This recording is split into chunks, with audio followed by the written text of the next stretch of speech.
बाल अधिकारों की बात होगी, बाल श्रम पे बात होगी, बाल शोषण पे बात होगी। ये तमाम ऐसी आपदाएं हैं जो हमारे नन्हे मुन्ने बच्चों के समग्र विकास को बाधित करते हैं। यूं तो बाल अधिकार एक्ट जो बना संयुक्त राष्ट्र सम्मेलन में, जब बाल अधिकार अधिनियम में 54 प्रकार के उपबंधों का प्रयोग किया गया, जिसमें बालकों के खेलने से संबंधित अधिकार दिए गए, शिक्षा से संबंधित अधिकार दिए गए, पढ़ने से संबंधित अधिकार दिए गए। 54 प्रकार के उपबंधों में अनेक अधिकारों का वर्णन किया गया।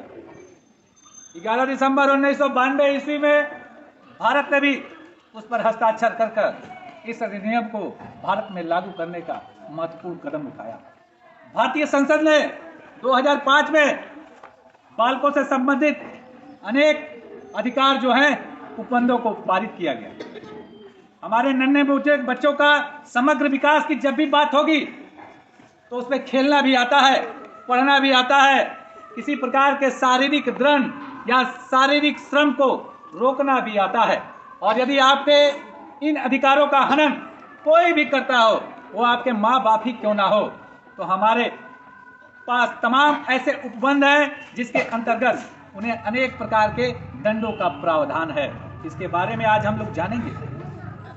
ये हमारे समाज की कुरीतियां हैं, इन्हें रोकनी होगी और इनको हम लोग रोक सकते हैं जागरूकता को फैलाकर। एक ऐसा दौर था जब छोटे छोटे बच्चों का विवाह कर दिया जाता था। 10 साल, 12 साल, 14 साल के बच्चे बच्चियों का विवाह कर दिया जाता था। 10 साल की लड़की की 25 साल के लड़के से शादी कर दी जाती थी। और आज भी ये कुरीतियां जो है हमारे समाज में कई जगहों पर देखने को मिलती है।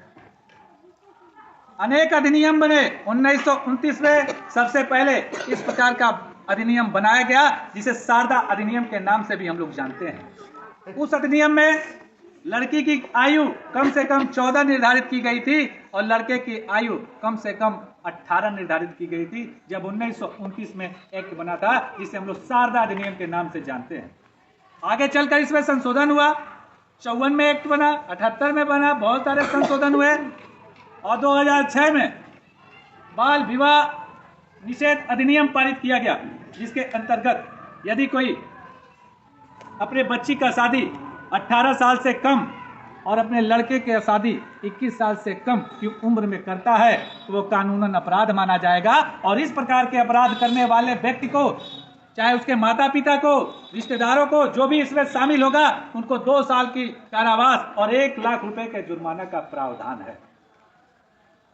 लेकिन इसको रोकने के लिए हमें आगे तो एक्ट के तहत दिया गया है, protection of child sexual offence act 2012। यह कहता है कि यदि किसी भी नाबालिग बच्ची के साथ किसी प्रकार की छेड़छाड़ की जाती है, अश्लील इशारा किया जाता है, अश्लील वीडियो भेजा जाता है, अश्लील लिख कर मैसेज भेजा जाता है, तो आपको, यदि आप पुलिस को यह सूचना देते हैं तो 24 घंटे के अंदर ऐसा करने वाले व्यक्ति को गिरफ्तार किया जाएगा। और इस एक्ट के तहत इतना जल्दी कार्रवाई होता है कि किसी प्रकार की वारंट की जरूरत नहीं है, पुलिस तुरंत गिरफ्तार करती है। और यदि कोई पीड़िता है, यदि किसी पीड़िता के साथ यदि बलात्कार जैसी भी घटना हो गई तो 24 घंटे के अंदर मेडिकल टेस्ट कराया जाता है। और इस प्रकार के केसों में अपराध करने वाले व्यक्ति को 20 साल की कैद की सजा है।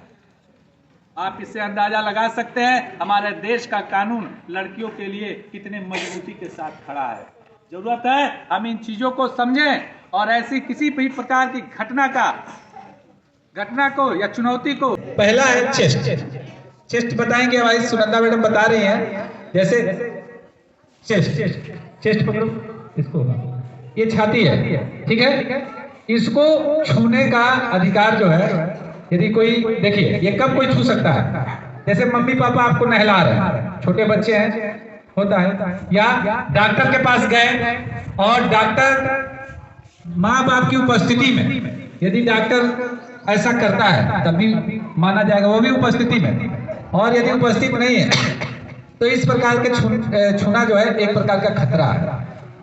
ये चेस्ट हो गया, लिप्स हो गया, लिप्स, होठ, ये भी नहीं छूना है, ठीक है। आपको दोनों पैर के बीच में वहां ले, हाँ ये